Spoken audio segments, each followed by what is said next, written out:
Byron, for the life of him, can't recall Valentine's number, and Valentine may very well likely try to respond by calling back on Byron's phone, which probably doesn't exist anymore. Right. That is that's going to be pretty high up there for what not tonight obviously, but um, yeah, he's going to have to figure out how to get in touch with Valentine.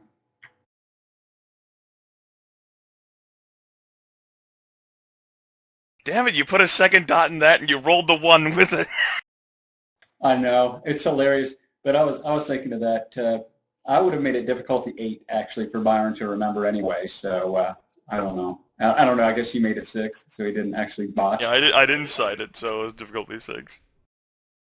That's just great there, like, the second dot that you got there with your experience points is what makes you fail that. He was just too smart to remember. Shit. Dang it. Too smart for his own britches, Byron Rand.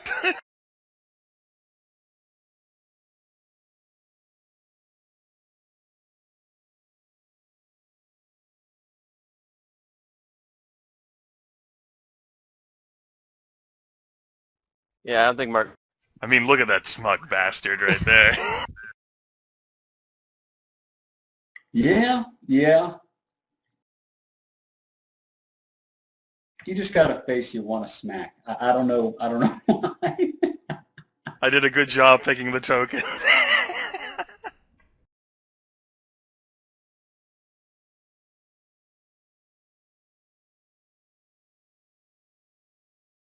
And you were saying something, Jordan? Marcus is pretty much not gonna do anything else the night after his gig. Okay. Yeah. Then sunrise ends up arriving, as it often ends up doing. Who knows? Perhaps even always. And the world of mortals passes you all by while you slumber fitfully in your havens or makeshift havens. Speaking of which, Marcus is going to sleep straight up in the Majestic. Yeah, why not from that night? Okay. I mean, One day, I didn't know if he was going to go back to his haven or not. I mean, it's not uncommon for him not to return to his haven. He's done it a couple of times in the last couple of months. Okay. Okay.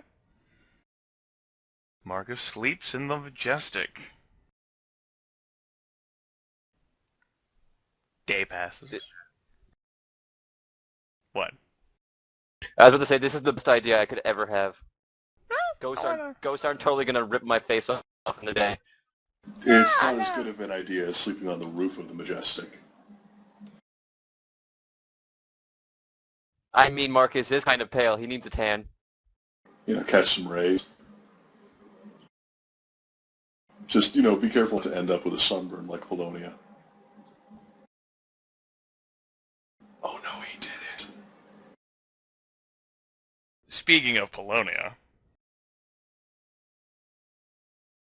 No, just kidding.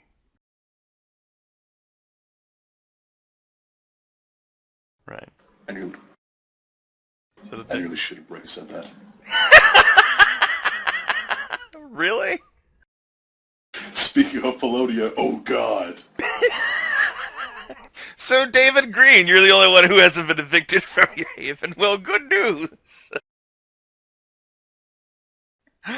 Polonia decided to show up during the day.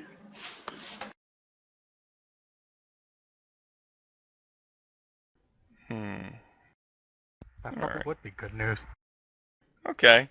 The world of mortals passes you by, and nighttime arrives, and Joseph, I want you to make a perception roll at difficulty 8. Plus aspects if you have it.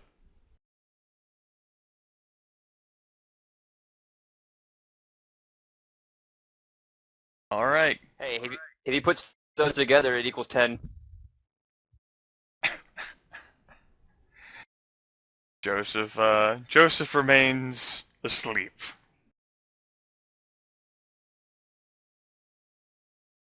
Well, good news, everyone.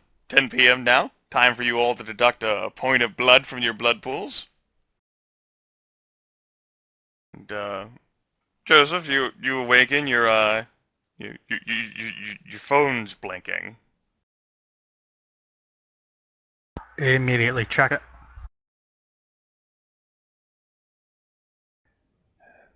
This is Humberto Helfer, member of the Flushing Council. We all got a hold of your message. Mr. Chung, was it, concerned priest? And we've decided that perhaps we would go ahead and settle the matter right now. So we'll be around, about taking some time out of our busy lives. It is a Friday night, about 10:05, 10:10, and we'll go ahead and set the record straight about any of these things that may have been doctored or lied about. Time? 10:02. Did he give a location? Apparently they're going to you. The church. Oh, well, then immediately get up. Get dressed. No time to shower. Gotta eat.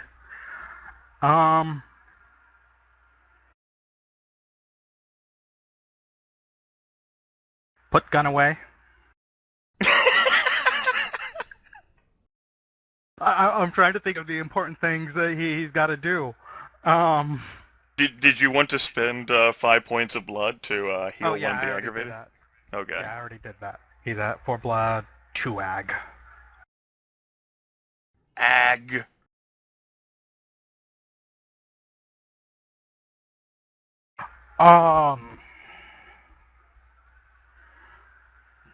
Put gun away.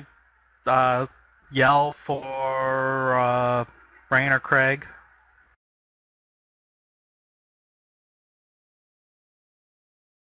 All right. Craig definitely shows up.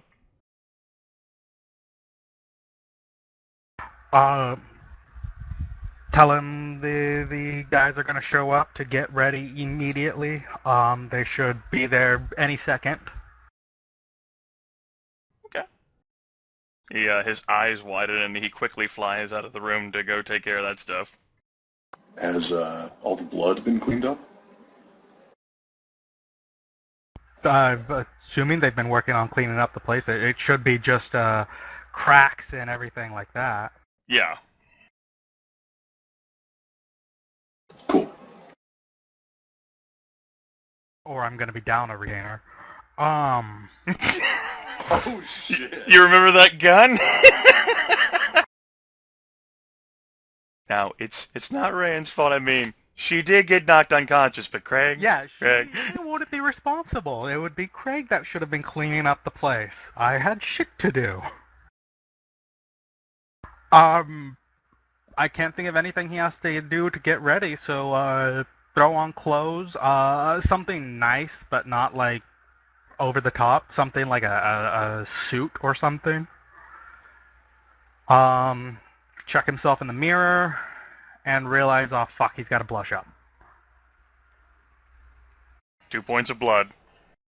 Call Craig and between the two, which is the more charismatic?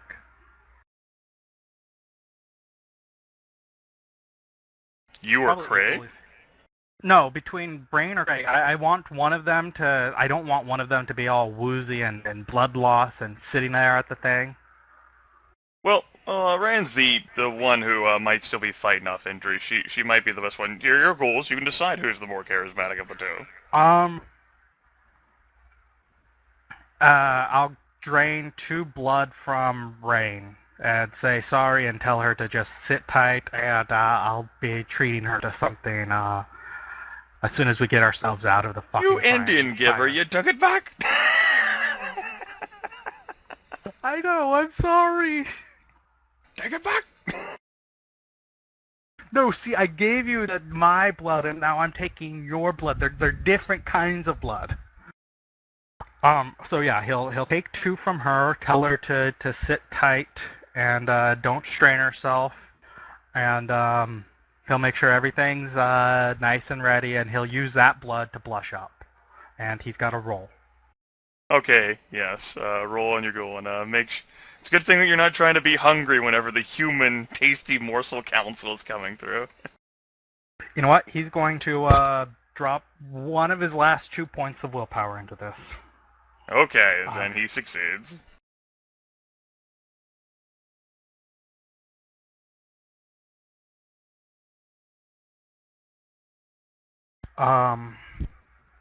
And he's going to get ready. And make sure all the guns are out of sight. Make sure everything's nice and clean. I can't think of anything. Oh, get a call to Byron and O'Malley, Evelyn, and ask if Byron can show up as a safety precaution, and he'll do whatever the fuck it takes if things go sour and he needs help convincing them. Well, Byron, along with the others, are certainly, waking up to this wonderfully, a few minutes past 10 p.m. evening, and Byron might be going about his ritual as best as he can in Evelyn's house. He'll probably call Byron straight up first. Yep. What's up? The guys are going to show up today, and if you could show up just as a precaution in case things don't go exactly as planned, and I need your help convincing them, I'd be majorly in your debt for this.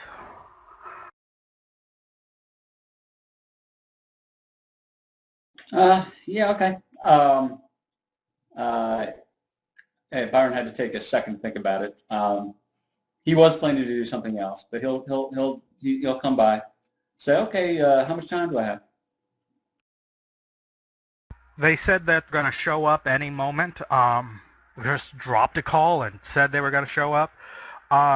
And so they should be here any second. All right. I'll be there as soon as I can. I'll get a cab, but it's still going to be 20, 30 minutes or so to get to you probably. I don't know. I don't know how long it is by car. And he'll be having this conversation downstairs. He probably wouldn't be having it in the main thing. Okay. That said, as soon as he hangs up, he'll immediately double time it upstairs. It's certainly going to be the case as Craig is beginning the process of greeting these individuals. Apparently it's all 5 of them. They're not dressed like overly formally, but respectable given their ages and professions. All of them are over 40 years old. Some of them did Humberto especially well into his 50s. He seems to be the sort of the de facto primary voice of the 5. Perhaps out of respect for his philanthropy, or maybe because he's the most wise in the ways of the world, or maybe it's due to perhaps he has an overbearing personality. Regardless of the case, he actually is well kept for someone in his 50s. Hasn't let age get to him. Not a whole lot of sag to him. The creases, the wrinkles don't show a life where he's worried a whole lot of much, but he definitely has many calluses on his hands, and his skin is weathered and tanned from a hard life spent working out in the sun. He has that booming, jovial voice. And as all the council members definitely appear to be interested in this sort of affair, perhaps Joseph was so winning and persuasive enough and just, simply endearing with his second voicemail message. Okay, Joseph going to go up to them and immediately winning smile, as basically everything he can to be absolutely as endearing and charming, and everything he can do, pull out all the stops and start greeting them. And I'm glad you took the time out. I know this is unusual for me to be requesting this. It's and I'm so glad that you took the time out to hear me. Humberto smiles. He actually appears to be carrying a rather thick folder. It seems to be full of part of the pictures that apparently were documented. He says he slides on a pair of glasses. Like, yes, we understand that this establishment in particular does great things for the community, which is why we decided to take one final look at it ourselves, although we had quite amount of fair confidence in what the city inspector had said regarding this establishment. Nevertheless, we are here, and we do not hope we are disappointed. Oh, I will do everything I can to show you what I am talking about. Then turning to Craig, could you please get the files that we were given just a few days ago? One of them speaks of Santiago, says, "There's no need for that. We have a copy of all of the photos as well as what was written by the inspector. We will be taking a look at things ourselves." Certainly. And then to Craig, just wherever those things are, I do need to, I haven't had much time to review these documents. If you could get them so I could be reviewing them alongside too. Craig nods and goes to do just that. Your church is giving me map tool errors again. I know. I I think the damn thing is bugged, so it will have to be bombed. I don't know what Aaron did sometime or another. Maybe it was the goddamn Frosty the Snowman who showed up. That ruined everything at this church. Frosty is a corrupting influence. So, I suppose, Craig must have gotten the information back from Evelyn at some point, so there you go. So for the moment, he's just going to gauge what they're doing, how genuine they are in it, or is it just she's a nice enough guy, or it's a church, we've got to make sure to double check, or anything like that. Go ahead and give me a perception plus empathy at difficulty 6.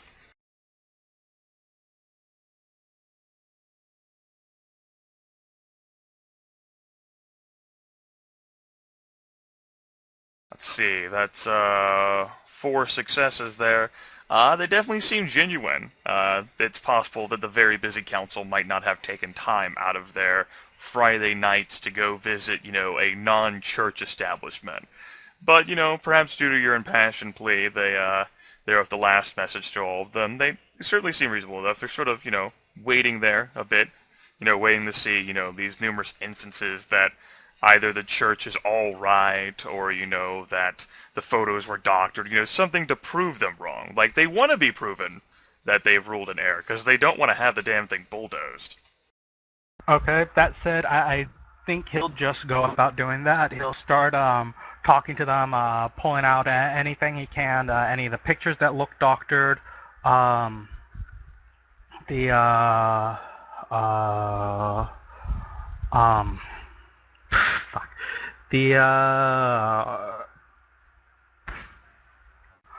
sorry, big part.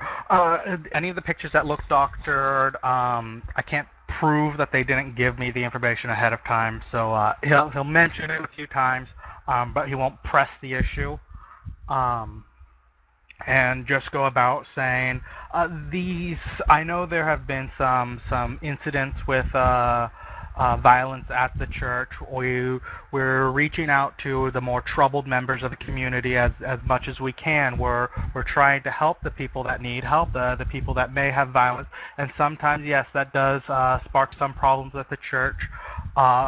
Craig is here to help with that. I'm here to make sure that to help abate any problems with the community, and then go on to, and then these pictures, they don't look like, they may look like the church, but the things that they're showing, the rat infestations, anything like that's not there. All the council members definitely look troubled at this. They're sort of pouring through the reports themselves that they all have, and looking at the clear lack of faults or failures here within the church itself as they're being led around. They're sort of really confused more than anything else.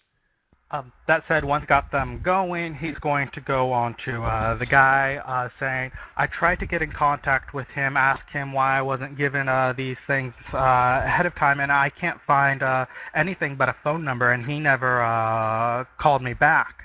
I gave him a call, much like I did you, and he never sent me anything back, and I can't find any information at him at all. I looked to see what I could do about talking to him, and I can't find anything. All right. Humberto at this is going to furrows his brows and says, "I'll take care of this." And he, sits down his folder and pulls out his cell phone. Punches a few numbers and he rings it. And then he says, "Damn it! Voicemail itself. All of you try." All the other councilmen will try. Bunch of voicemail. And they sort of wheel in on each other like, "Any of you remember anything about him?" Humberto's the first to speak. And Joseph and Craig are sort of privy to hearing this, as all the council members are sort of going through, like, trying to relate, like, home phone? No, none of us remember that. Where he lives? No, we don't know any of that either. Well, how about how he looked when we met with him on these dates?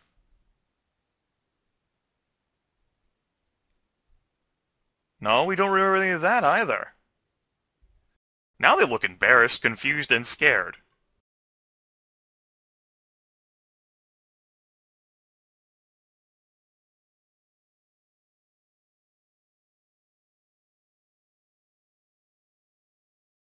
At this point, Joseph, nearby, anxious, genuinely, and acting, and just sort of waiting for them to turn back to him. They're sort of trying to piece together various bits from what they remember throughout these dates, particularly with all descriptions of things they have. They are very clear to note to each other and themselves, like, that's definitely all of our signatures on this paperwork. But they can't for the life of them recall, and finally Humberto sort of just dismisses the whole affair and says, "None of that's important now. What matters is what we end up doing here. We can solve the rest of this later, whenever we're no longer wasting their time." And Humberto sort of turns and looks apologetic. "Father Chung, Mr. Chung, Oh.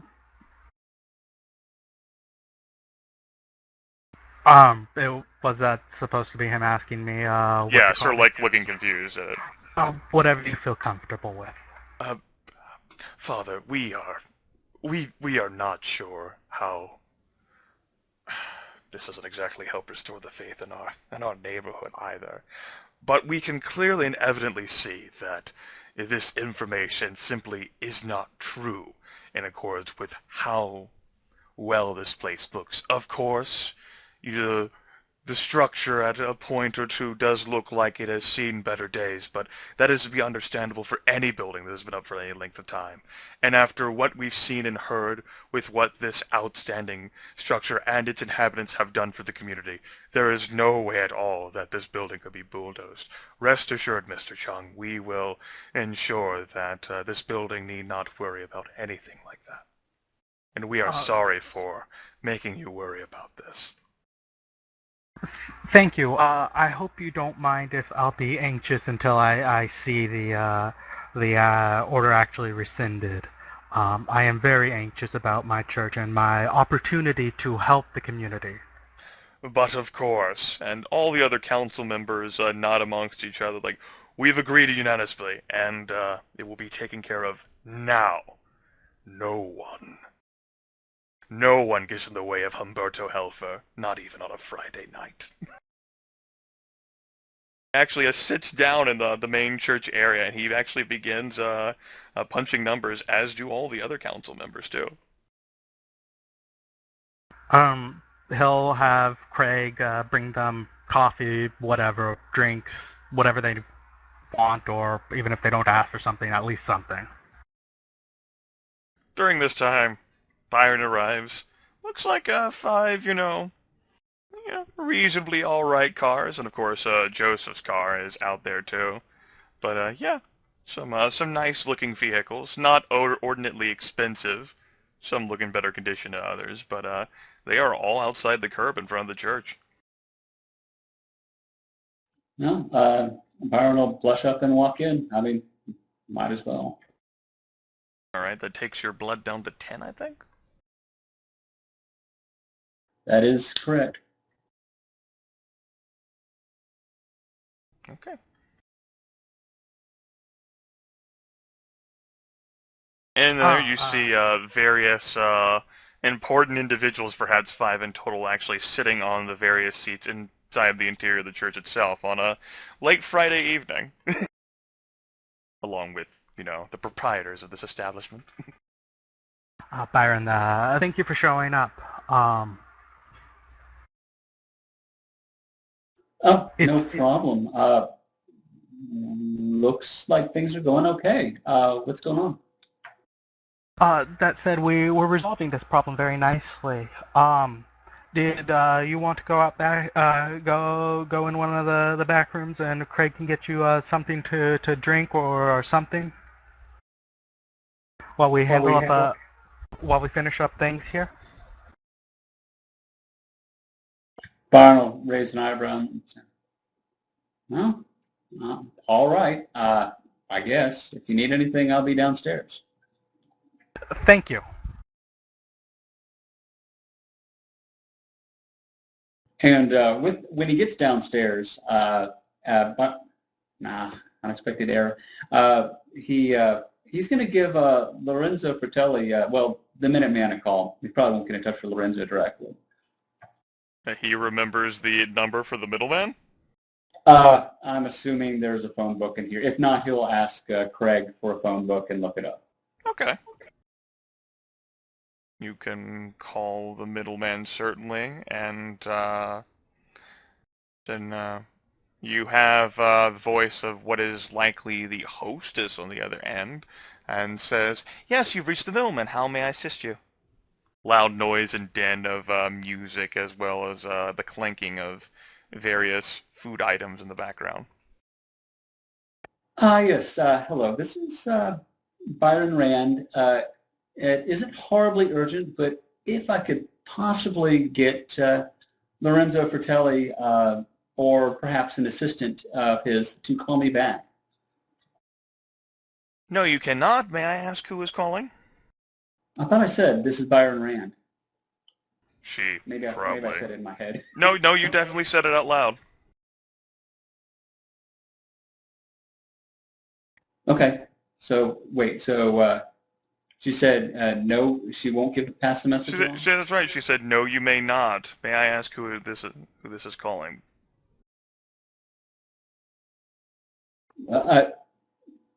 Who I am calling, or who's on the phone? It's Byron Rand. Who?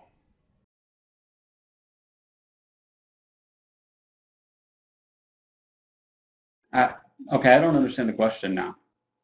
Perhaps you should call back when you've become more important individual. Click. Uh-huh. All right. Sounds super. So Byron is decidedly unchuffed at the moment.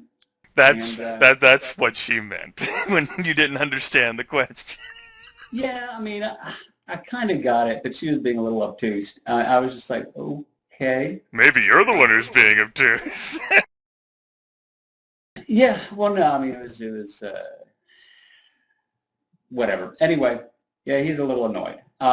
He'll just have to go down there and maybe give you another chance to do, forgotten his name now, big bruiser dude that got annoyed when people asked his name.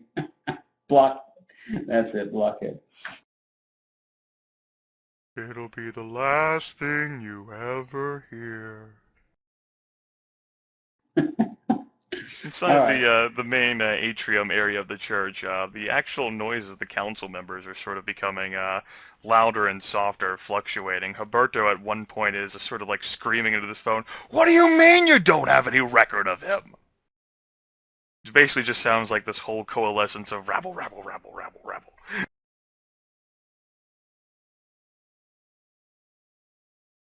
They've like turned your turned the church into an office building right now.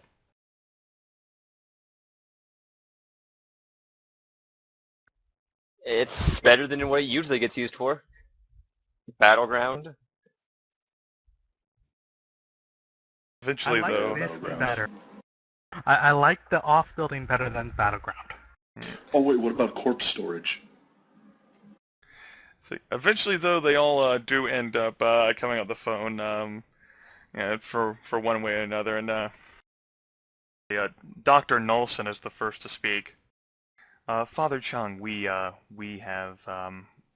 not sure how this information was obtained or how someone snuck in and disguised himself as a certified city inspector, but rest assured, all of the information has been thrown out. This church, for Hinsmore, is no longer not only evicted, but we have set the paperwork in motion for it to be proclaimed a historical site for the entire city itself, particularly one protected by the city for its good works towards charity and towards the people of Flushing, Queens. Joseph actually genuinely taken aback and genuinely overjoyed. He's I probably can't do it, but it's essentially a spew of thank yous. All them that's speaking up, there's no need to thank us. We are so sorry for what has happened and for causing you great concern. We hope you enjoy the rest of your Friday evening. You too. You should keep it that in New York, protected historical sites have a limited amount of refurbishing that they can do. So your church is going to look like this forever, more or less. Fuck, it could look like a rundown shithole. He wouldn't care as long as it's his forever. You know, this error that seems to be caught while creating snapshots, like during the autosave, my damn Javas, I might just like create an entirely different new map and recreate the church.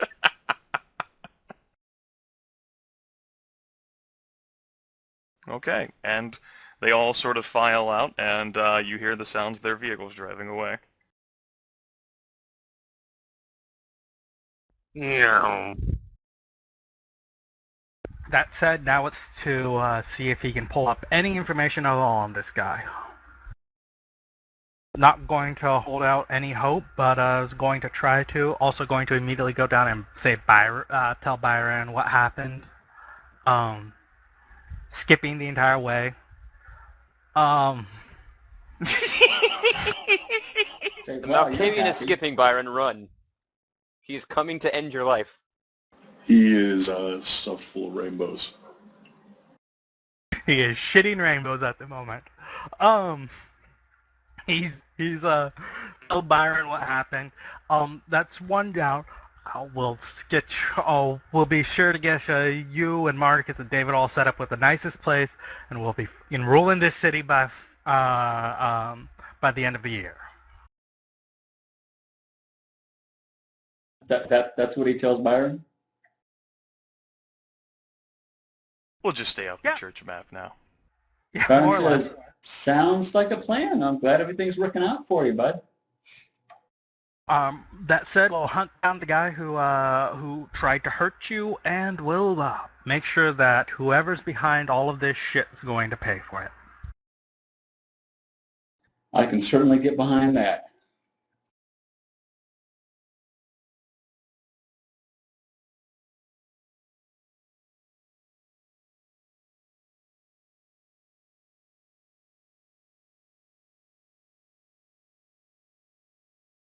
Oh, and if there's anything you need help with now or in the future, feel free to ask.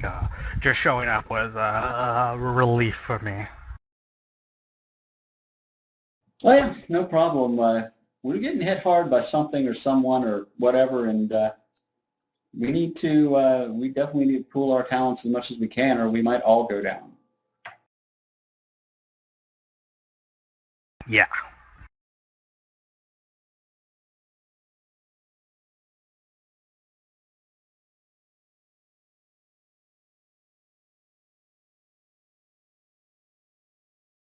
Well, I don't know. Do you need me for anything else? If not, I did have plans to go into the city tonight, so I like to do that. But if there's something you need, then I can try to help.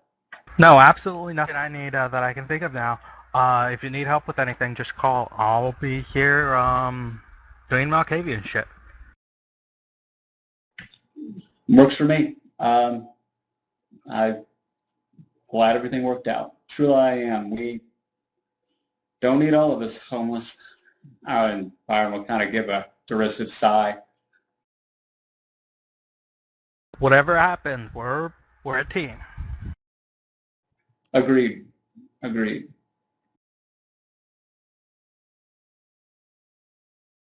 And then Byron will give kind of a sidelong glance as he's going, says, even the ugly ones. Yes, even the ugly ones. Especially the other ones. Nosferatu penis. Alright, You all saw it. Marcus, David, what have you been up to? Of course, Marcus, didn't sleep that comfortably, courtesy of the fact that, it was inside a dilapidated theater, but at least he's still alive. Well, David's going to go through his morning routine and check the security footage again. Alright, definitely could have taken place. Everything looks kosher. Cool. Then he's going to call Byron. Byron is imagining the Macarena as he leaves the church right now. Yeah, he's just getting the basic ring. He didn't even set a new one. We'll have to have Evelyn help him with that, I guess. Hey, yeah, what's up? Hey, Evelyn's place still intact? It was when I left about, what has it been, about 45 minutes, Grimith, something like that? Yeah, something like that, sure. Yeah, I left there a little over a half hour ago. It was fine then. Good news, though. Joseph isn't going to lose the church. That seems to be all sorted out. I'm leaving there now. Okay. Did Evelyn post that classified ad? Did she get time yet? You know what? I left her a message right before I went to sleep last morning. I haven't had a chance to ask her yet. If you can either give her a call or I could call her and call you back, whichever you prefer. I'll just check in tomorrow. Okay. Sure enough. Is there anything else? I'll actually give her a call and remind her now. She's probably already done it. Nope, that's everything. Fantastic. And Byron will call and check in with Evelyn on that. Okay, you call. She picks up. Yes, Byron. Yeah, I just got a call from David Green. He wanted me to make sure that you've put in that classified for the overseer for the Majestic. Classify. Oh, I knew I forgot something. But it's all right. It's all right. A lot of things have been happening fast. Why, since I have you here, why does he want me to do it? Why can't he put in a classified on his own? Is he not know how classifieds work? I have no idea.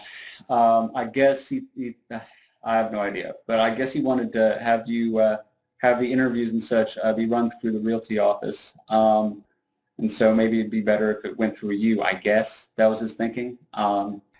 Is he sure? Or are you sure that's a good idea? That it's connected straightly and so noticeably to the realty office as well after what's happened? Byron will mull that over and say,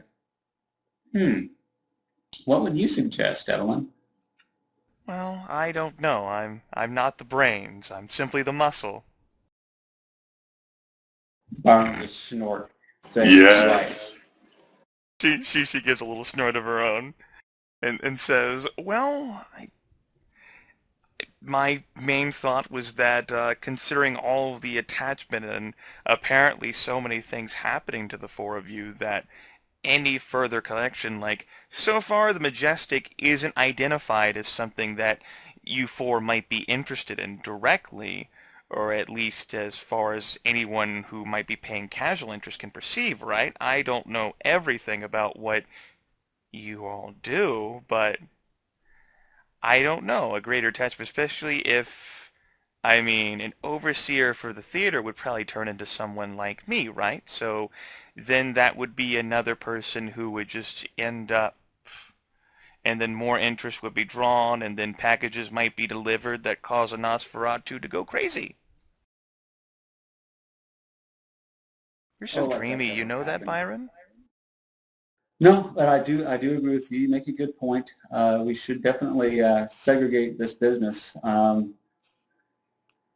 put some thought into it. Thanks for the heads up. If we could afford a raise, I would give you one, but I don't know if we can afford it right now. No, we'll have to make do with what we have, I suppose. Right, right. Thanks for letting me bounce the idea off you. Where are As you you? are Are you muscle. heading back to Astoria? I've got some business in town, but I can certainly drop by if you need me for Oh, anything. oh no. I was just checking. I didn't see you here whenever I got back, so thought I'd ask. Yes. Oh, right.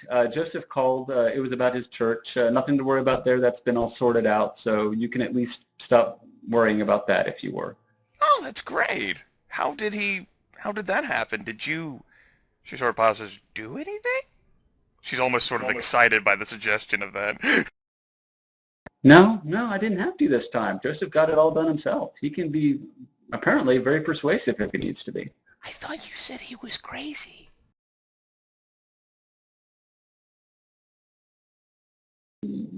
Only sometimes. It's he averages out to a little bit nuts, but usually he's quite lucid. Well, my mom always said that deep inside we're all little nuts. Yeah, I can believe it. I think your mom might be right about that. Okay, well, talk to you later. Love you. Bye, Byron. Bye-bye. Take care. Click. All right. I'm assuming I'm just still in the cab because he did take a cab back. He's Kraken on the way. Metro Cab? He might have been distracted by the phone. Oh yeah, he took the he definitely just picked the first cab to go out there. He may have been more. He may have just tried to get a yellow or a checker or whatever exists in this world going back, but he definitely took the nice Ouroboros cab going over there because I'm sure they showed up first because they're really good at that. That's right. They're great. Marcus, what are you doing? Just hanging out playing Nintendo and the Majestic? You didn't have any sort of disturbing dreams pertaining to it or anything? I actually don't know what I'm due tonight. That's kind of... He's like, It's a well, Friday night and Marcus doesn't know what he's doing.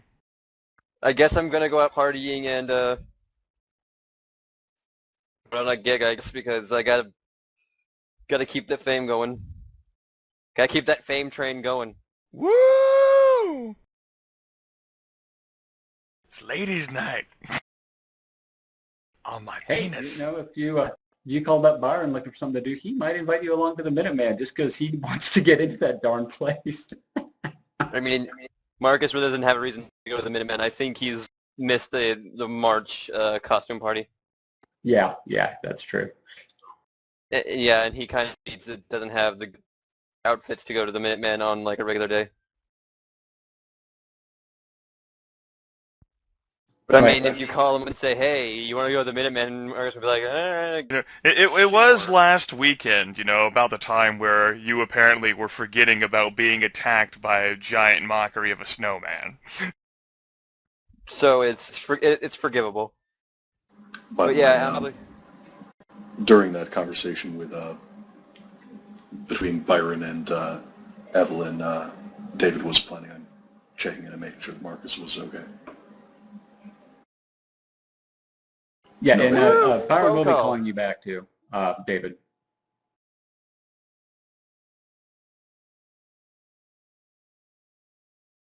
So Marcus gets a phone call? Well, this would have been before then. It just would have been a quick check-in to make sure that you're intact and no more havens have been burned down. I'm fine. Thank you very much for asking, Mom. Yup, sure, fuck it. David's gonna be group mom from now on.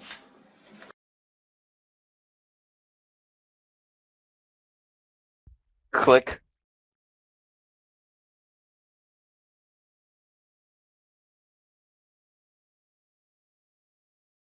Oh, were you all done? Yeah, no, like, seriously, it would have been, like, 2 sentences. I was just making sure that, you know, it was clear that this happened. Right. Well, if you're the group mommy, I'm that uncle that gets drunk at the wedding and says very embarrassing things. Like, racially charged, darkly sexual things. But you're not the drunk. Marcus is the drunk. Yeah. Fair enough. But yeah, so Apparently I'm the baby. pardon me? Apparently I'm the child. Would Joseph be like the step kid from a mistress that the mom hates to death? I love that you went there. That's hilarious. Yes. All righty. So Byron calls up David. Hello? Hey, David, I just got off the phone with Evelyn. No, she hadn't actually put the classified in, but she made a good point. Maybe this shouldn't be done through the realty office, just because if we're getting targeted, it might be good to get something that's off the books. Huh. That's true. We'll still need her to do the interviews, though, because we can't be awake during the day, but yeah, maybe not have it affiliated with a realty. Right.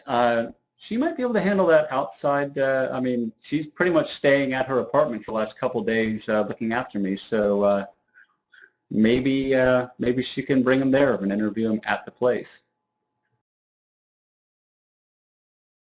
You know, you've got a really smart assistant there. Are you, grooming her to be a child? Well, it had crossed my mind, but I'm not sure if right now making her a child of mine would be a favor. Well, I mean, you've got time. I was just, you know, wondering if you were considering it. It's definitely on the table, for sure. All right, keep me in the loop about all this. Of course, certainly. I will get back to you probably tomorrow night, maybe late tonight, but probably tomorrow. We'll get it figured out. Right, I'll check in tomorrow evening. Sounds good. Click.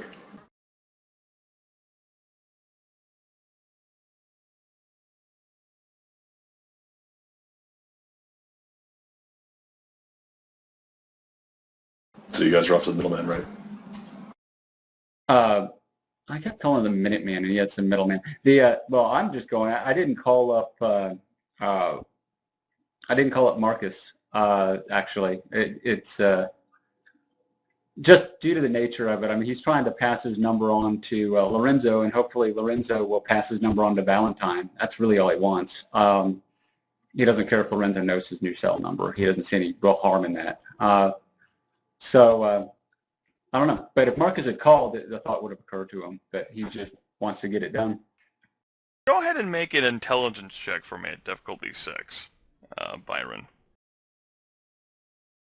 Oh my goodness, I passed one. Well, Byron would have definitely sort of heard about this through the news at some point, even though he might not have been paying a whole lot of attention whenever he's tried to better himself. Vito Fratelli, the head of the Fratelli organized crime family, did get out some time ago from prison on good behavior. Right, right. I remember you telling Aaron about that, I think, but I don't think Yeah, you told Carter anybody else. Vanderway had mentioned like he's getting out tomorrow, and that was some days ago. But Byron, due to all of his hopes and dreams of increasing his intellect, sort of sifting through the knowledge he recently gained in his brain, like, oh yeah, huh? Wonder if that changes the dynamic of anything. Yeah, he's not gonna go by there because he doesn't want to step into. He figures Lorenzo might be busy dealing with his father, and he doesn't want to step in the middle of anything there. So I, I guess he'll head towards say Madison Square and see if he can pick out anybody, and he's going to try to figure out if Valentine has any. I think I tried this once before, but I can't remember if there's any contact number for a business he might be affiliated with or something like that.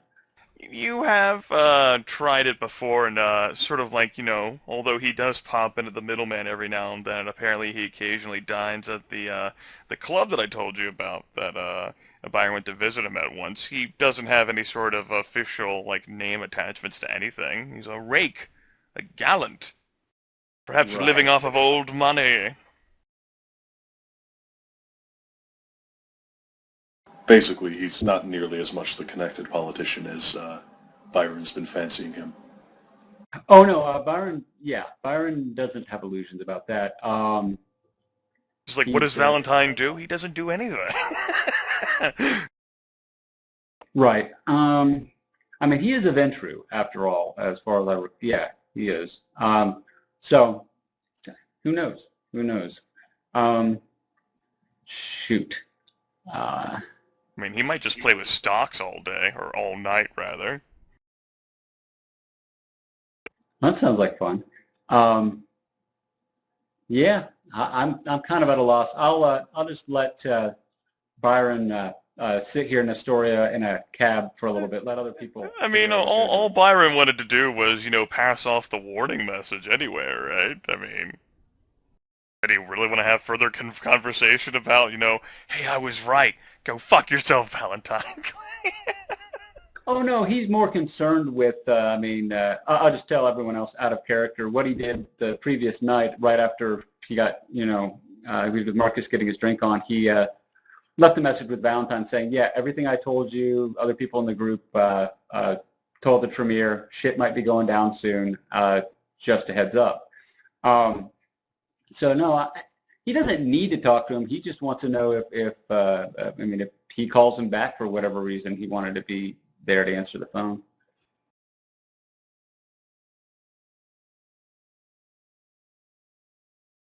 But yeah, he's gonna actually drop back. He's gonna go back by Evelyn's apartment. Then he'll change his mind. He'll go in there and he'll discuss the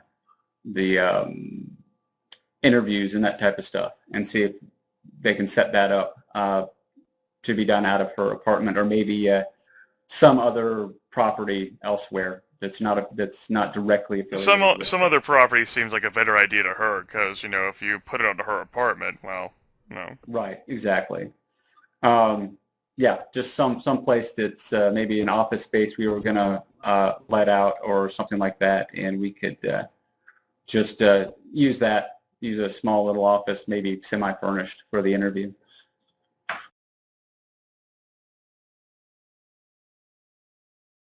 Okay.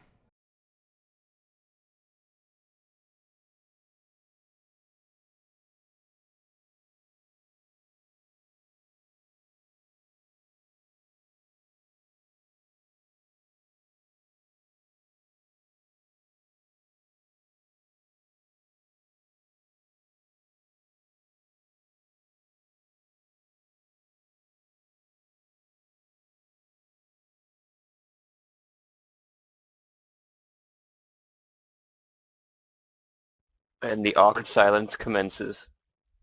Yeah, I don't. You're awkward. And that's yeah, you're gonna but that's gonna take Byron an hour or so or whatever, I guess. So I still got to think of what he's gonna do. I'm uncertain.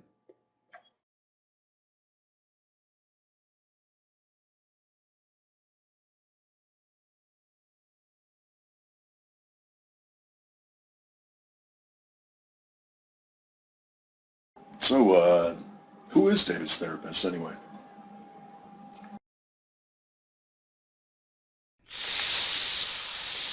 I'm so glad you asked. Really? The name of your therapist is a fellow Nosferatu named Esteban de Chico. De Chico? De Chico. All right, and since since David undoubtedly laughed at the name the first time he heard it, Esteban threatened to kick his ass out and never help him ever again. yo, I laughed at that name. I'm sure David did too. Esteban de Chico.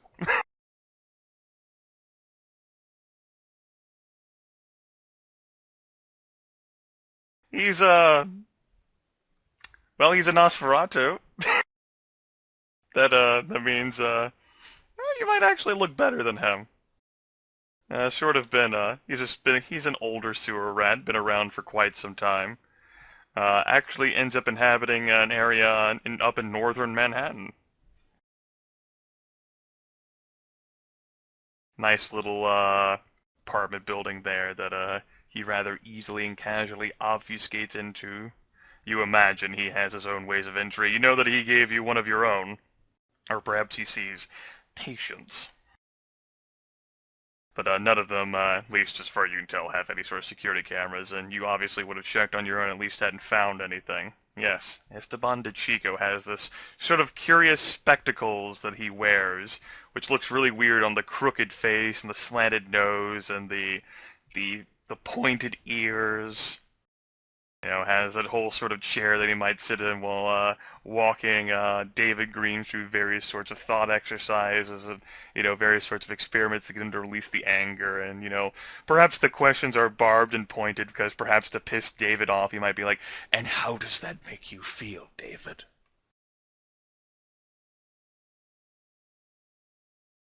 Right. And does David know his background at all? Like, was he a shrink in life? I mean, cursory investigation could be maybe, but... So, Nosferatu really do change quite a whole lot after the Embrace, particularly whenever they're sort of resigned to the fact that they can't do many of the things they might have enjoyed doing after what happened to them. So it's possible he might have been, or it might be that, he's seen so many things throughout his years. He's had opportunity to develop many professions.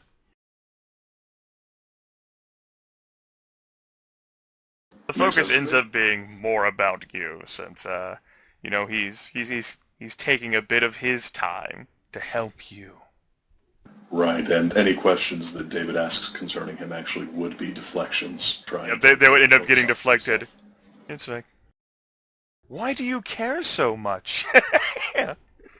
Is that what you really think? Okay, I got you. How does that make you... I don't know. Why do you care about that?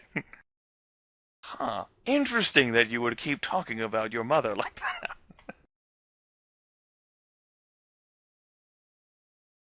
All right.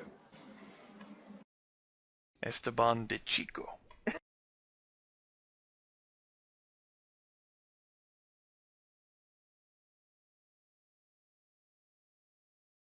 Speaking of Polonia... Nah, I already did that. No! Alright, Marcus, was there anything your character wanted to do? Besides party? Party like it's 1999? Okay. We can do that. So for the rest of the entire night and the morning, is there anything your characters will be doing, fellow players, that will actually be of anything that might be of merit to any of the other players? Merit to any of the other? No. But I did figure out how Byron can get his old number back. He can call the cellular company and get them to forward it or reassign this phone his old number. He certainly could attempt to go through the process of getting his old cell phone number back, yes. Wouldn't help him with recalling, the numbers that were lost in the old phone, though. No. I mean, he's more like he just like I said. It's more if Valentine calls him, he doesn't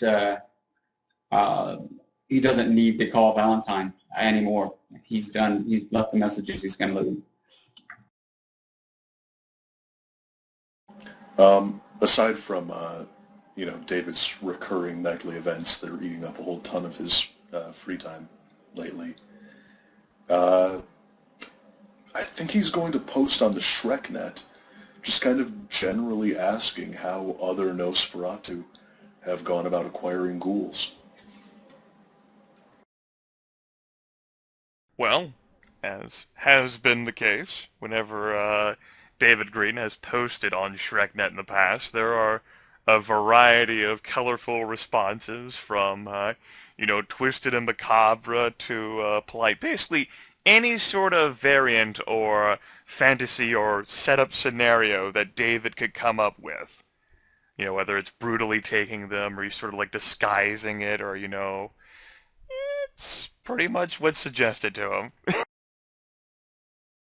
Fair enough. Joseph actually wants to make a call to David at some point after he stops shooting rainbows. Oh, okay. After he's not in After such a good mood anymore. Still. Well, no, after he's off the toilet itself.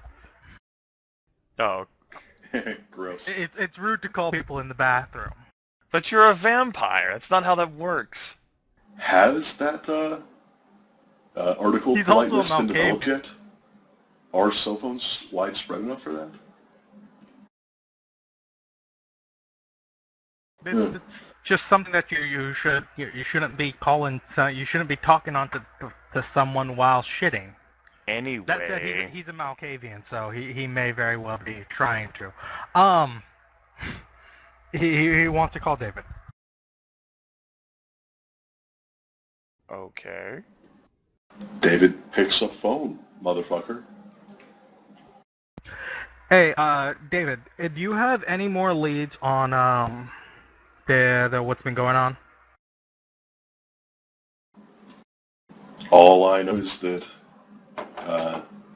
the fire almost certainly didn't start on the third floor.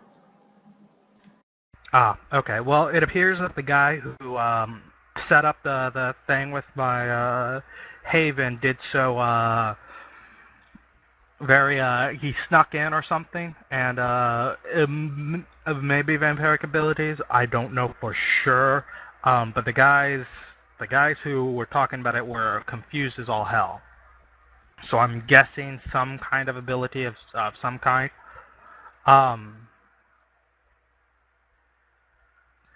So if you want to go ahead and follow up on that, there's another lead there.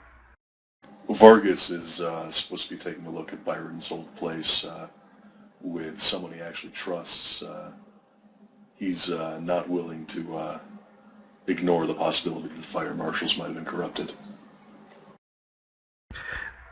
Just just another lead out there to see about. All right. Anything else? No, just wanted to inform you. Okay. Click. Before David can even put the phone down, Vargas. He picks it up. Green. He doesn't laugh. He actually begins reading out again. Well, this wasn't easy for me to secure, David, but turns out your suspicions, as I thought they might be in this regard, were well-founded. I brought in a retired friend, someone who's investigated these sorts of activities and who and who served well both for country and for the city as a firefighter for many years. He is not sure. I'm going to try to phrase this politely. He is not sure what sort of recreational substances the fire investigation unit was using whenever they arrived on the scene and then created their report. There was definitely a considerable amount of accelerant involved on the ground floor of the structure. This was definitely arson with the intent to destroy the building and most likely its occupants as well.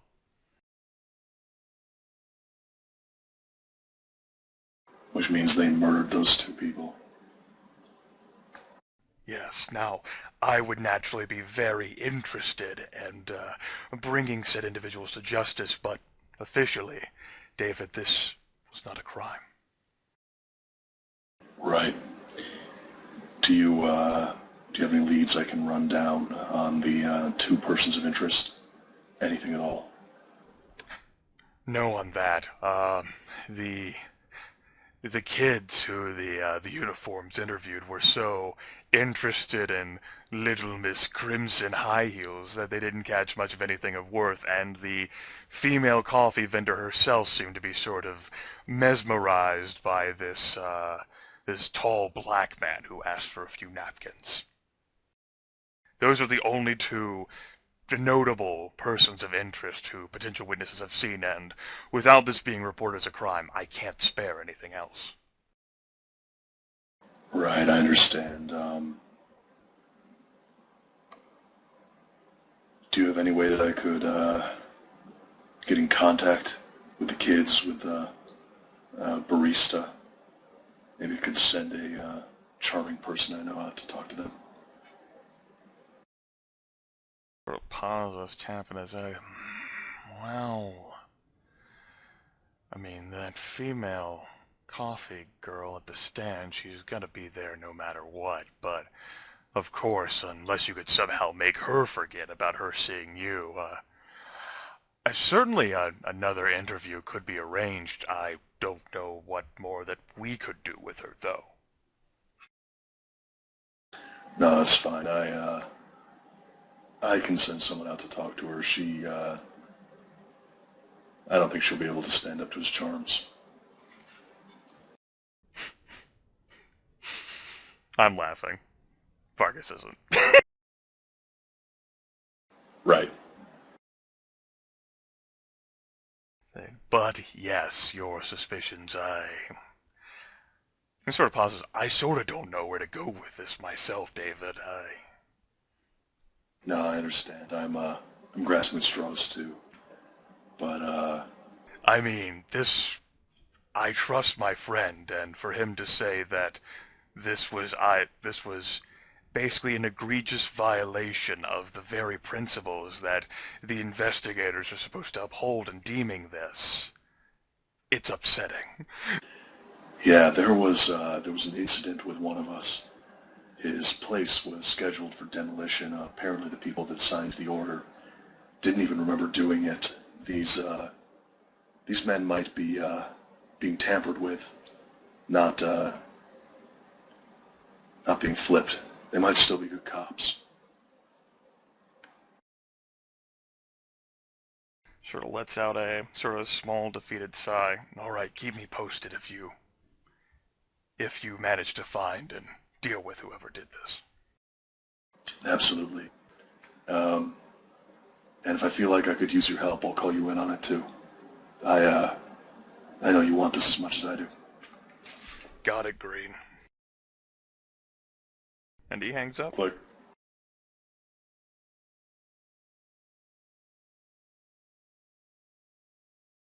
All right, time to call everyone up, starting with Byron. We definitely have, phone, conference call technology in the late 90s here. You guys can do that, Fair enough. Time to call everyone up, starting with everyone. Okay. Hello, this is everyone. Hello, everyone, to the Everyone Cave. Everyone on the line at once? What kind of sorcery is this? Yeah, Byron's like, man, you can put more than one other person on this phone? You got to show me how to do this.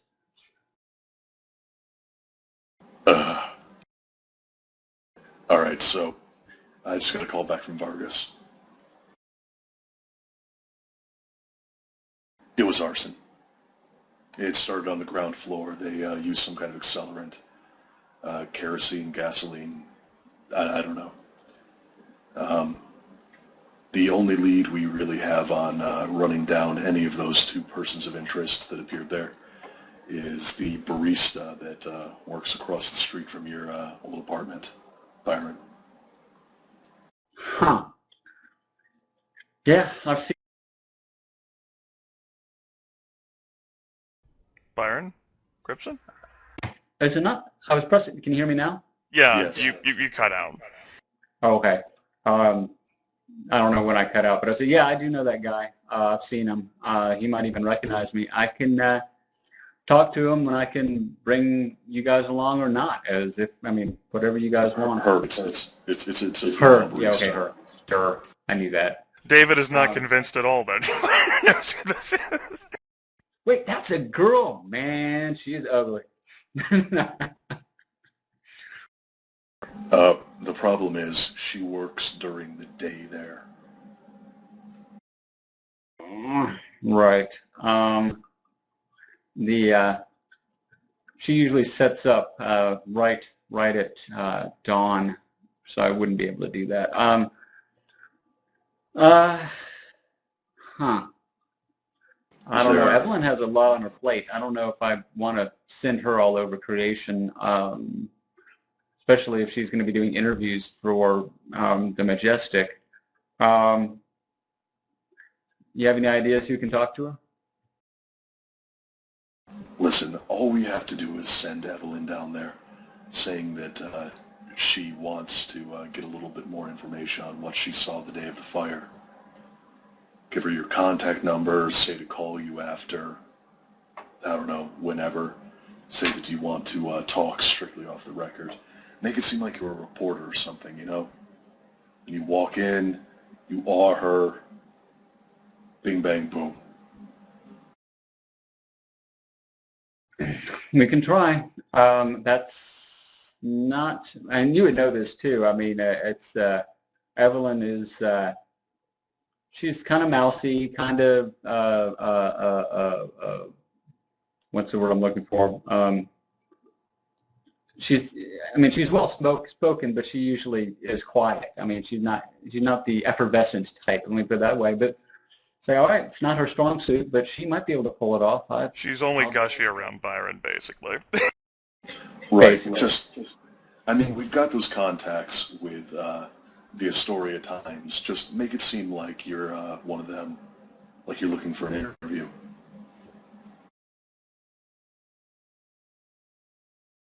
Huh.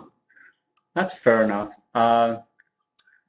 Could actually, we might even call up one of those contacts at the newspaper. Maybe they can make a call and get it Sure, set up. have them be the ones who set up the interview. That would work even better. I mean, I think that are those your contacts? I know that I wasn't the one who brought him in. I think it was Joseph, or maybe it was Marcus. It was not Byron.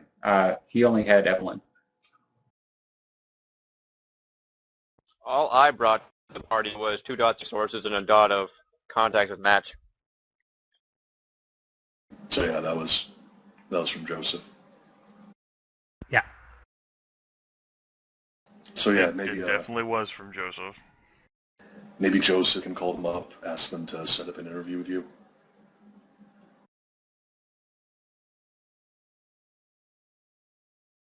Joseph, you are on the line, so you can answer. Oh, sorry, a little spaced. Yeah, I'll go ahead and give a call and see about setting up having someone ask to get an interview with her. All right. Do you have like a voice recorder or something that you can use to pass the tapes on to us?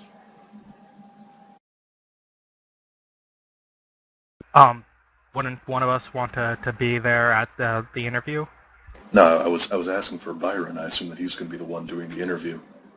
He's got Right. the crazy magical social powers. Right. And just one of it. Yeah, I'll need to buy a tape recorder and that type of thing. But yeah, I can definitely get that done, and I can record it for you. All right. Keep me updated. For sure. Click. Bye, Click. guys.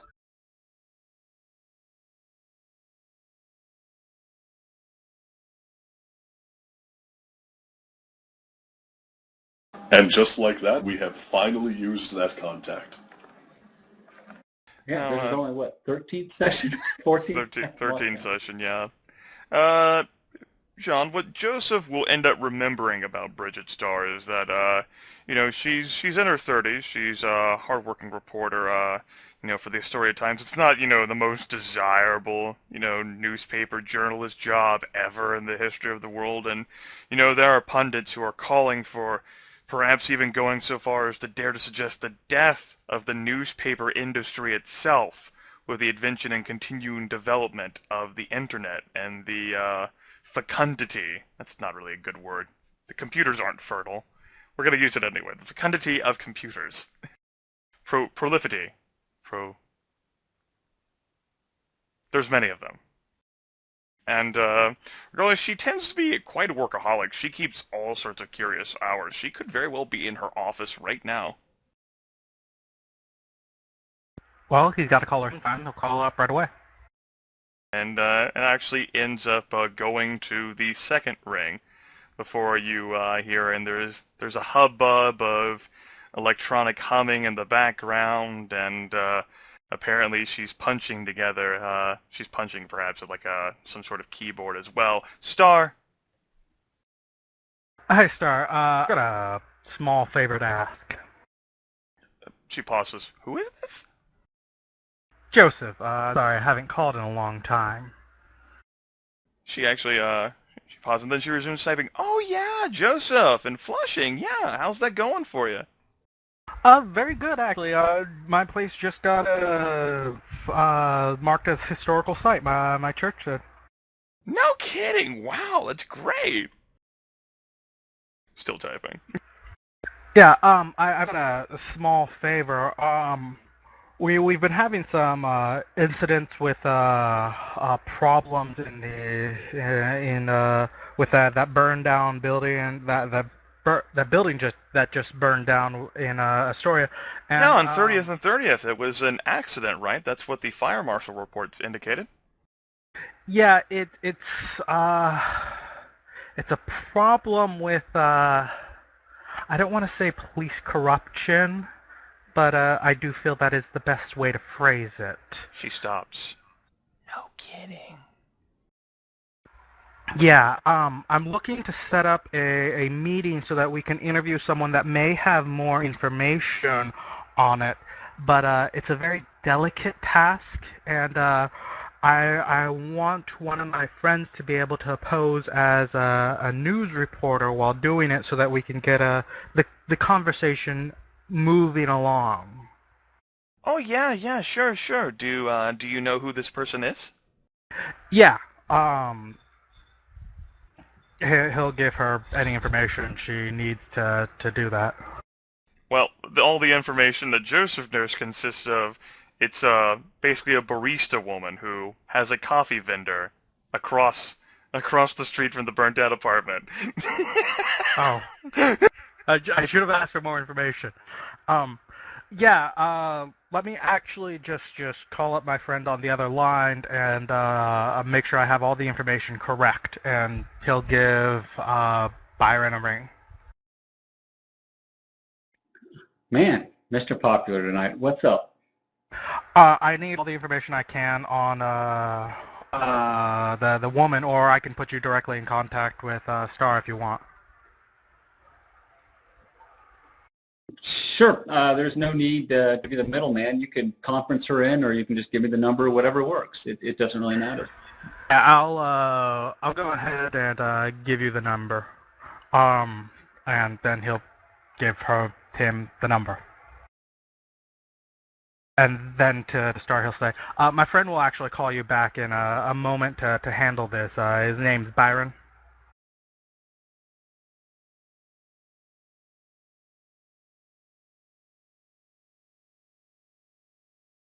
Sorry She's about that. speechless. Her head just imploded with government corruption on the table. I actually had to put my headset down. What's up? Oh, he's telling Star that he'll give Byron her number so he can handle it because he's the one that's going to be handling the interview. So what do you want me to do?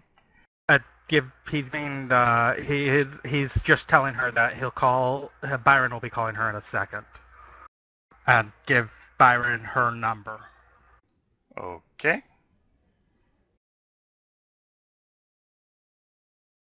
Right. So Byron will give it, I don't know, 5-10 minutes, and then he will call up Star. Rings. Actually, it gets picked up in the first ring. Someone typing, lots of electrical sounds and what have you in the background. Star? Yes, hello. I was given your number by a mutual friend, Joseph. This is Byron Rand. I think Bridget you need Star, to... Story of Times. So you were involved in this... What do you know about what happened with the building? I was actually a tenant in the building. You were... Yes. Your name was listed on the... How did you escape? What happened? I ran to the basement, and luckily rescue personnel were able to pull me out without much damage. So they actually didn't even make me go to the hospital. I was able to, I just told them to go find... Really? Yeah. They bought that? Yes. Well, I figured there were other people there. They were probably more hurt than I was. So I let them take care of that, and I took care of myself just fine. Um, Really? but Fascinating. yes. In fact, if you would like to, come along with me on this, I think Joseph was going to have you set up a meeting with this woman, this barista, and Byron will give the information he knows. I get he had the information in front of him because he got the files, so All right. he would know her name and all that type of stuff. Yeah. You can go ahead and make up the name for her.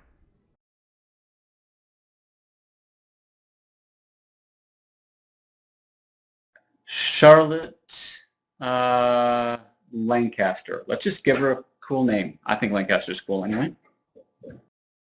Okay, Charlotte Lancaster it is. You would...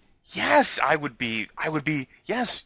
And suddenly she tones herself down. Yes, of course. As a reporter, I'm very interested in the ongoings of...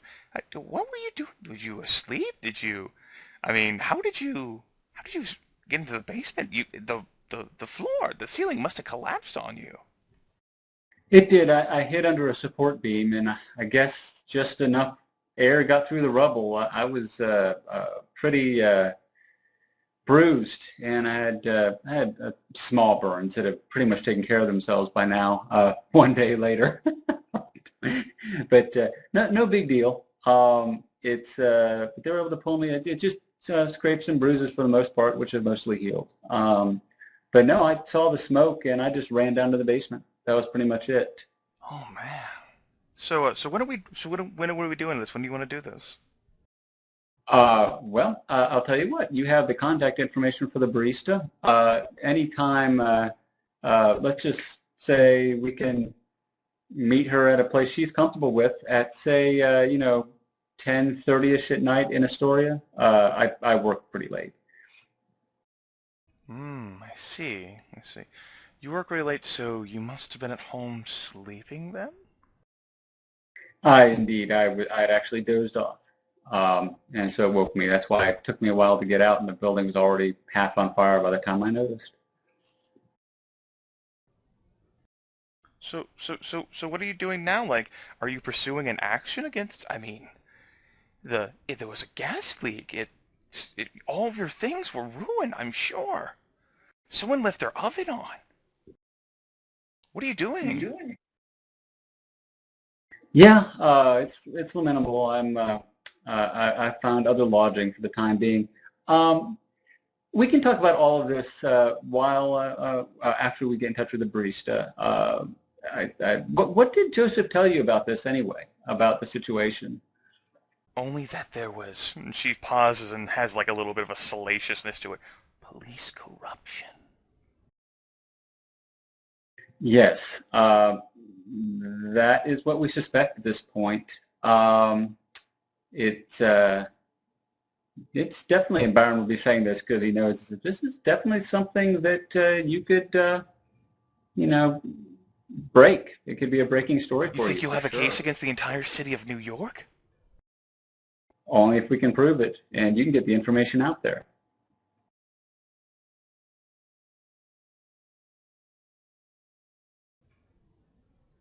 There's just a long pause and like, I'll do it. Sort of like you hear the hair rustling as if she's giving like a nod, like, yes! Yeah, I figured so. Say, great.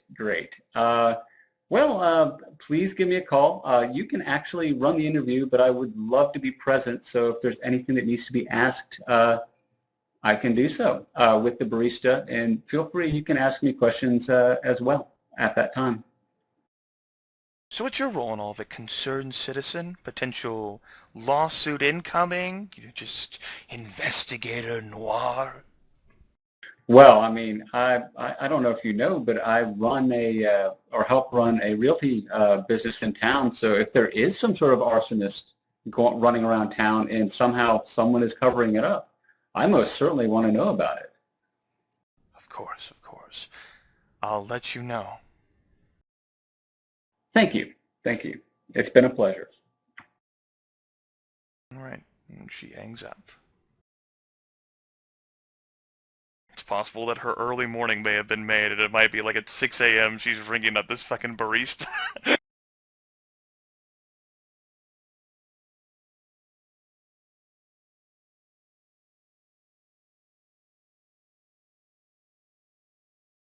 Well, that'll do it then, folks. Without anything else that your four characters would like to do, we're going to go ahead and wrap up this morning as well as this session. Yeah, that's pretty much it. Yeah, I was just gonna, if there's any time left, Byron might try to feed, but who cares? He's got 10 for 15 right now. That's right. Everyone's a winner. Commemorate that. 2 experience points for everyone! Cool. Have I yet hit the point where I can start spending them on Protean? I think I'm just about at the 4-week mark. I'm not sure if I passed it or not. Yeah, sure. Fantastic.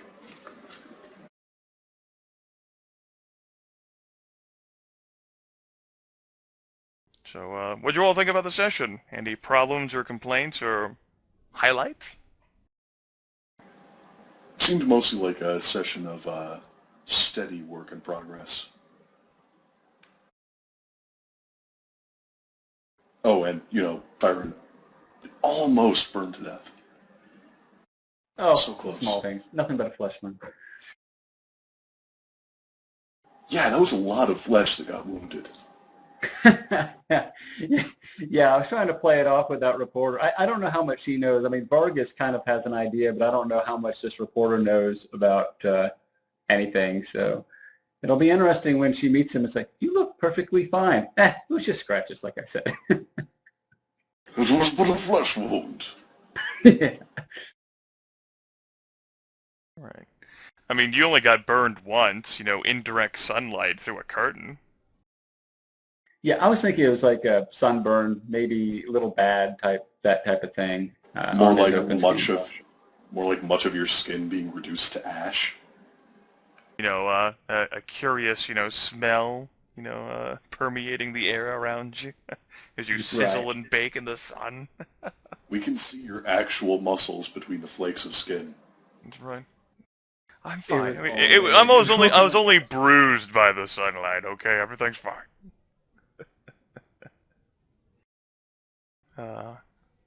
Yeah, but that could have definitely been a situation where Byron could have botched waking up, or trying to wake up, in which case, in a situation where you're attempting to perceive or do actions at all, you will immediately be you can't wake up at all until nightfall. Yeah, I would have been host. Or he could have made a bad decision, like trying to hide in the refrigerator. Yeah. Or, the whole situation where he was going to do a bad decision of running out into the direct sunlight. That's when I was like, alright. It's going to be difficulty 10 soak. He's got a dot of fortitude, doesn't he? Yeah, Yeah, it's a he difficulty does. 10 soak, but it's 3 health levels of damage for that kind of exposure. He can only soak one of those. It depends on how That's the manhole funny. is. Can he dive into a manhole out his window? There would be Yeah, some totally, fall because damage involved. Manholes work that way. Oh, man. Man, yeah, it was one of those things. I was trying to think of how panicked Byron would be, but since it didn't seem like there was much fire on the staircase, then yeah, that was the best resort. But I was thinking out loud about running out there, but yeah, it's not something that wouldn't have been his first choice.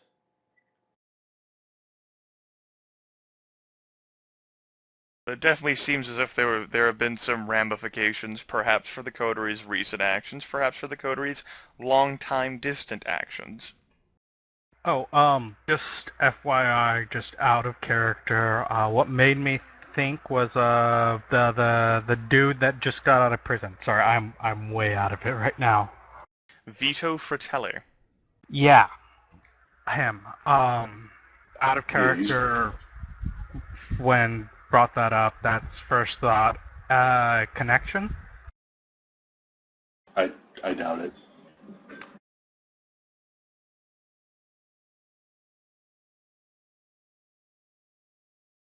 If Byron Yeah. had died, he probably would have had a new character, and we'd be like, well, shit, now we have to deal with the fallout of Byron's dead. Yeah, it would have been. Oh, What would you have made? I don't know. I'm actually. I made that joke that I'm sort of entertaining, but it might not happen about the 5-foot-tall MMA Bruja.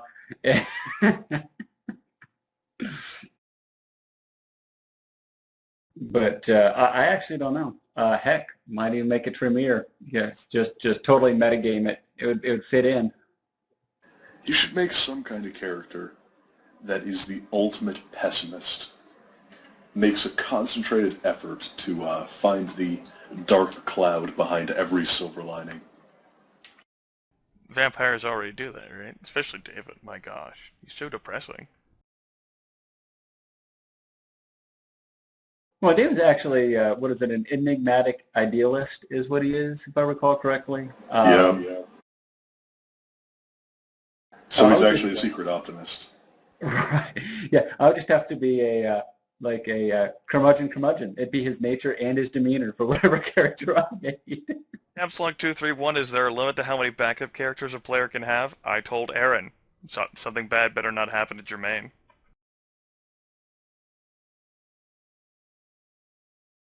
Whether what happened to Jermaine is bad is up to interpretation. But basically he's giving us hints and threats instead of saying outright. That he's gonna come to our house and kill us in real life. You die in the game, you die in real life.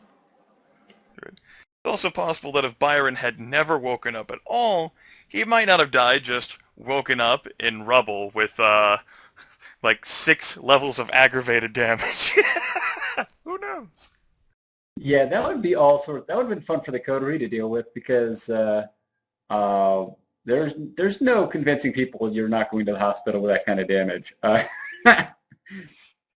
Help! Like, you try to awe, like, no, you need help. You're like trying to crawl away. I feel fine. I'm mostly intact. Like primarily like Smooth as wood. just like 60%, 70% of your body is like completely burned, like muscle and bone and sinew and cartilage is exposed everywhere. I live. Help people It's that are worse just a off than me. flesh wound. And then you're somehow sent to the same damn hospital you stole the plasma bags from. Motherfucker. That's the new doctor that Yes, stole our all the way. blood. Yes, all the way from Australia to Flushing. You don't know. I mean, they might have a better burn ward there or something. They do specialize, some of those borough hospitals. But I mean, I don't know what the reality of the situation is. Might have been better just to not say anything. Make sure you're not found. Right. You can always dig yourself back up. That's right, if you spend the blood points on strength, you could have easily, you increased that strength up to 6, yeah, you're getting through that easily. So it's like, like this sort of like, scarred, flesh seared off hand with the tendons exposed, just rips out of the rubble. Until you realize he's taking -5 to everything. Like half your jaws hanging out. Well, he could frenzy himself.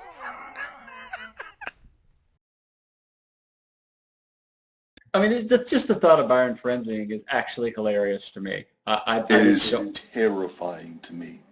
I mean, David, you can kind of, see, the massive ultraviolence coming. But Byron, I mean, suddenly he's a physically superhuman in every way, beast of just death and blood everywhere. No dominate involved here. No wound penalties. The fortitude for additional soaking. And actually, he might still be dominating people to get into positions where he can just ruin them. I mean, I think you can still use all of your disciplines while you're frenzying. Not when you're in uncontrollable frenzy. Gotcha. That sort of gear is left for the few folks who can actually control their frenzies. Gotcha. Yeah, and even if you could, something just the way you need concentration for dominate, I don't think you. I mean, I probably wouldn't use it. I mean, you're more filled with the whole sort of violent and, immediately wants results thing, which would be getting hands-on action involved. But yeah, still, I'd expect him to rip and tear. Yeah, I mean, he's a vampire who's got a blood pool of 15. He's 8th generation. He can definitely put the blood points into it. He can make it happen. And he has fortitude. I mean, well, part of the Inventru, the burden of Ventru. Yeah, when everybody hates you, you better have a way to at least protect yourself a little bit. Well, the great thing about fortitude is that it works. It scales to other people's actions instead of it scaling to your actions. It's why a fortitude build doesn't necessarily need celerity, because the celerity build has to take your fortitude and soak on every attack. Right, and that is, I was thinking at the very beginning of the game, I was thinking of getting celerity from Marcus, I think, or was it you? Somebody. It was me. I was the only one with celerity at this. No, was I? No, Marcus had celerity one at the beginning. Yeah, I knew. But I've kind of gone. I've decided it just doesn't make sense for Byron. It's not the way he's been played. I don't think. I mean, eventually, if he lives through the next few weeks, maybe 10 years down the line, he'll think about it. But for right now, he just wants to be a little Ventru tank. He wants to just like, okay, dish it out. I want to live through it. See, you don't need to have the guarantee of celerity in order to do multiple actions. You just have to divide your dice. Like, Sevalot himself might not have a single point of celerity, but when you're rolling with as many dice as he has, it's okay. Right. Well, you need celerity for multiple initiative passes, don't you? What you just end up doing is like, I want to take 2 actions during my turn, and so you end up just dividing your dice, and they ended up getting divided into that. Gotcha. And for celerity, all you have to divide out is one of your celerity dice. Yeah, and of course expend the blood point, and Right. you get the full rest of your dice.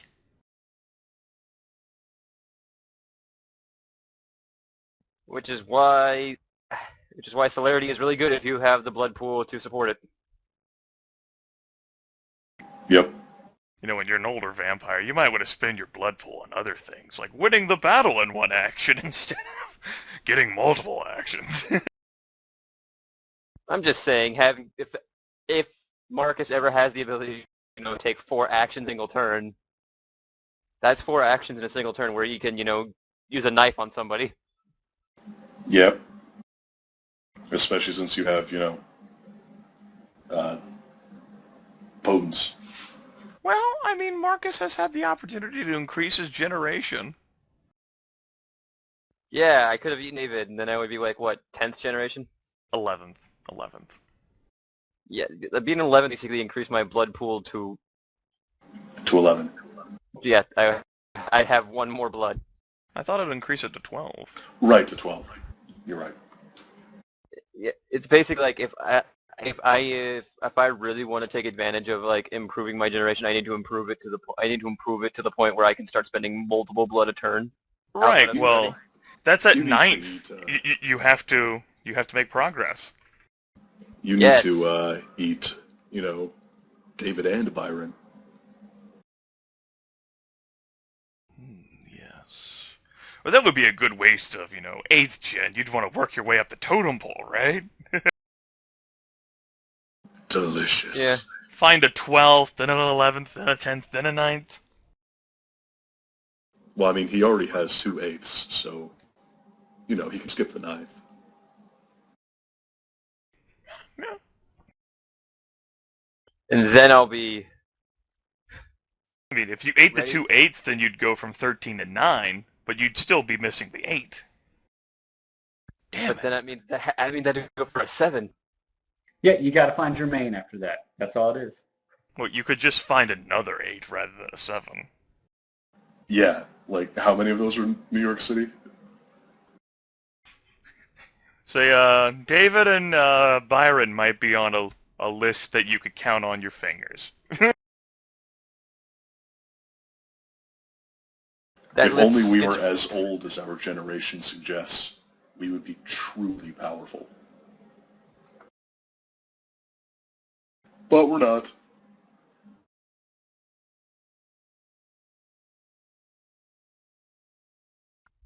But yeah, that means I'm probably not going to upgrade my celerity ever again. I mean, that's legit. Potence, on the other hand, is something that it gets just way better as you get it higher, because 1 point of blood turns all of your potence dice into automatic successes. For that entire turn, that means if I do like... That means the difference between a person with potence 1 and potence 5 is that the person with potence 1 can get 1 automatic success for a point of blood. The person with potence 5 can get 5 automatic successes for a point of blood. That is just serious rip and tear category. Yep. I mean, Marcus is right now pretty deadly with a knife because he's got a pretty good chance of hitting you with it. Yep. And he can just basically give himself 2 automatic successes on that attack. Well, the damage roll anyways. Yep.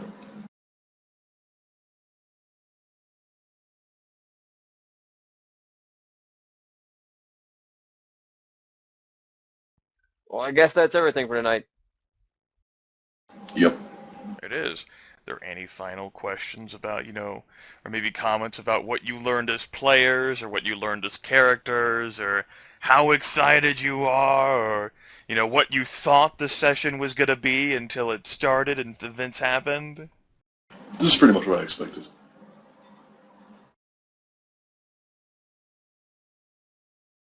Yeah, Yeah, he suggested that we figure out how our havens are set up.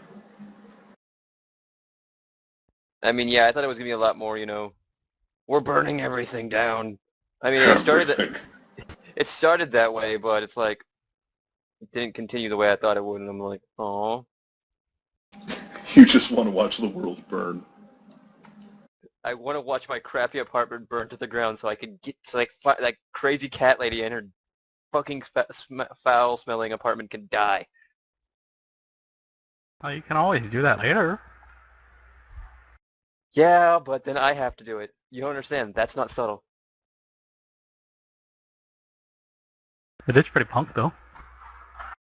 It's anarch. True, I'll give you it's punk, but I don't. Well, I'm not against the idea of it being you doing something that's anarch-like. I've got to be honest there.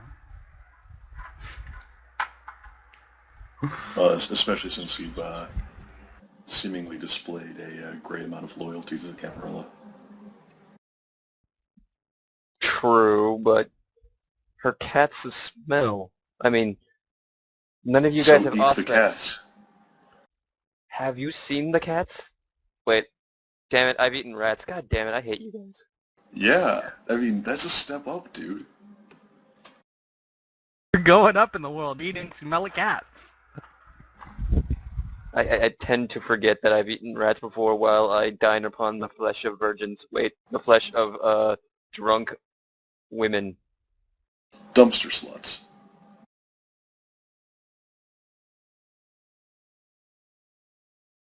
Yeah.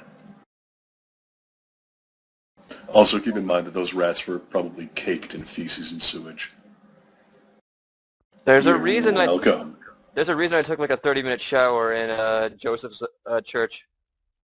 Speaking of women of questionable profession, what do you all think about the hot little number I described?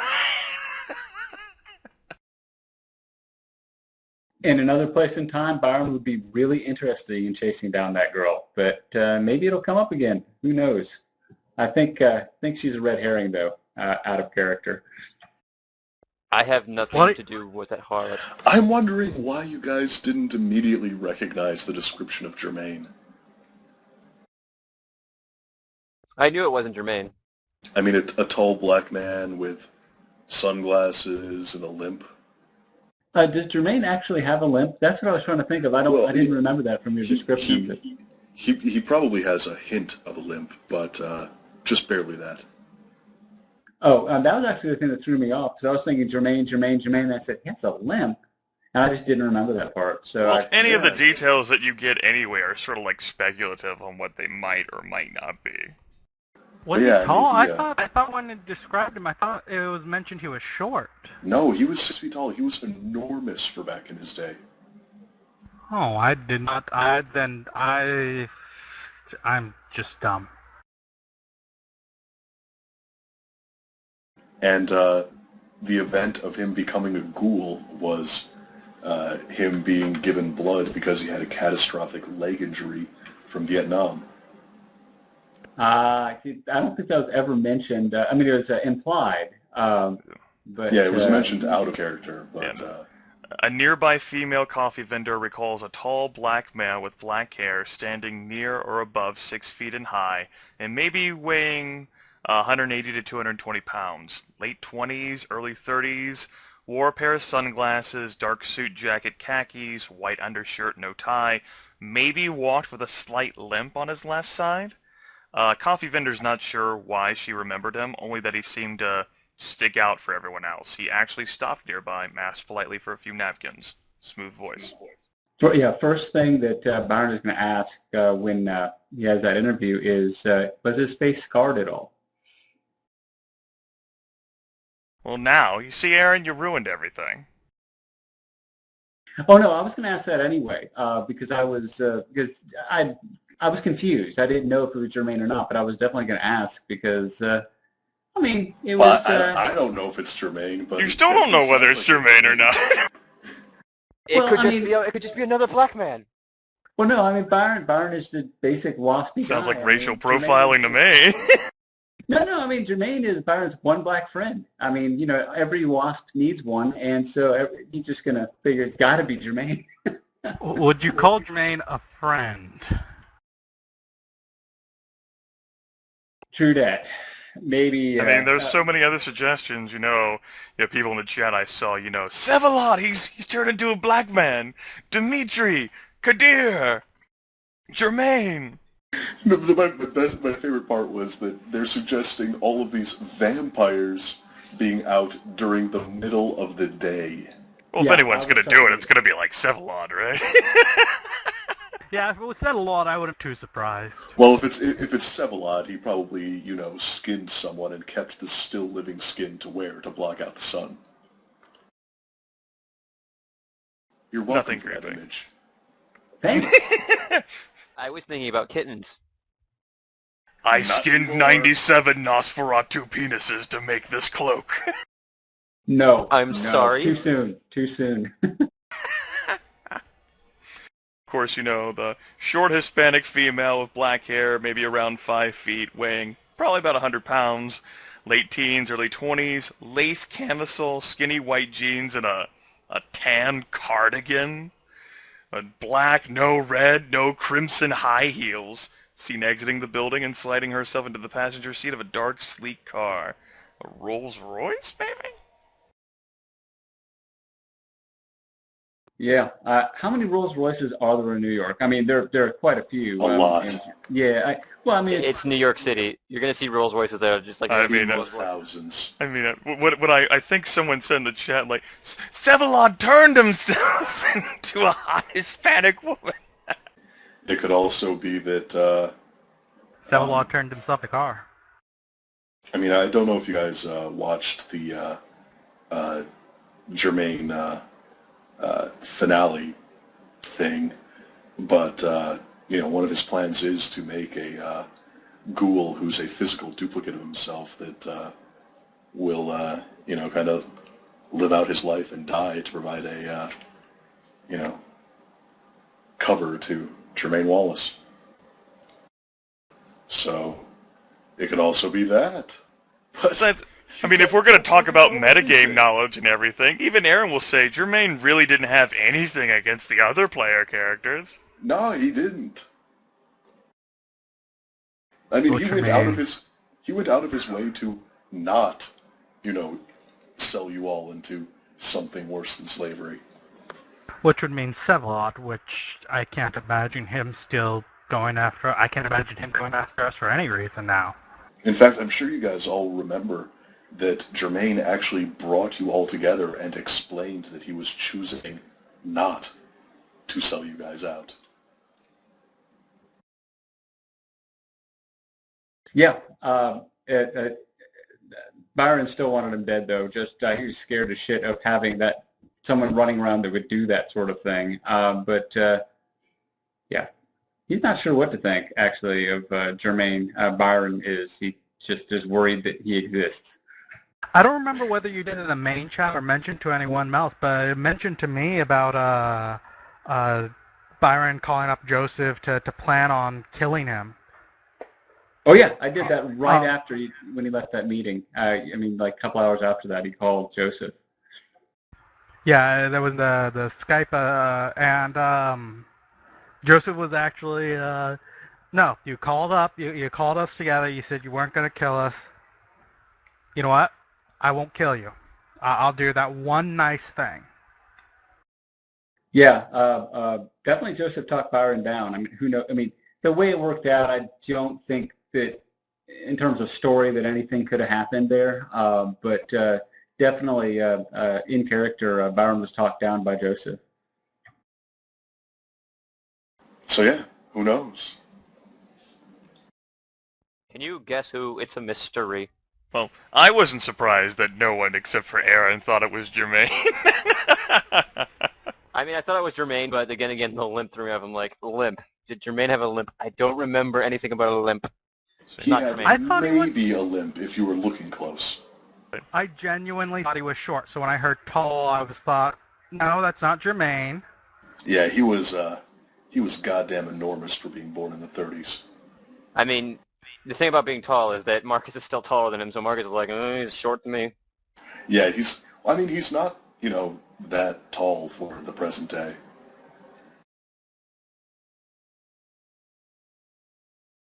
And limps So, can always be temporary things, as it could be someone who's acting it out. As for Yeah, someone who has a legitimate leg injury, though, it can be harder to disguise that. it could be someone who's trying to put you on the trail of Jermaine Wallace. Yeah, that occurred to me too. I don't know that it will occur to Byron, but when Grimith said, I don't know why it stays out in my memory, but I was just like, really? I mean, from his description of how the barista reacted to him and her memory of him, it sounded almost like he was using awe. And that's not something that Jermaine had, right? Right, yeah. This is Or at least nothing that he ever used in front of the other player characters. Right? Right. Yeah, who knows if he had it or not. But that's something Byron is definitely, I'm not sure how he's going to deal with it with the reporter there, but afterwards, he actually might try some forgetful mind on the girl and see if her memory was edited, or maybe he can get more information that she might have suppressed or something. Here's another thing. Do you guys still have his number? Byron doesn't. Nope. Right, Byron doesn't. And I mean, Max could probably put you in contact with him. Actually, for Jermaine, I bet, any number that would have been stored at the office, and definitely Evelyn would have had Jermaine's number. I'm certain he would have gotten that there. Right, the next question is, do you all actually want to try to call Jermaine? Byron doesn't. maybe, probably not. Well, you all have a week to think about it anyway. Yeah, if all signs point to Jermaine, Byron's going to be a little confused by it. And we'll see how it goes. I mean, in character-wise, definitely could come around to Byron trying the number and just saying, Jermaine, did you set fire to my building? Yeah. Are you my mother? To be fair, at least what I would have done as a player with Jermaine is break in, stake you, and leave you on the roof. Yeah, I mean, it seems that it was, that's actually what I was expecting. I mean, you said you were, I was expecting someone to actually, like ghouls to attack me during the day, not a fire, which is cool. That was a thing I didn't expect. It does not seem like Jermaine. By the sound of it, they set up the traffic patterns in a similar way as the strategy that the Kemala was using to attack the Sabbat during the Battle for New York, which actually leads me to think that this might be the sheriff. Well, you'll have a whole week for speculation. The session's going to begin after the daytime passes.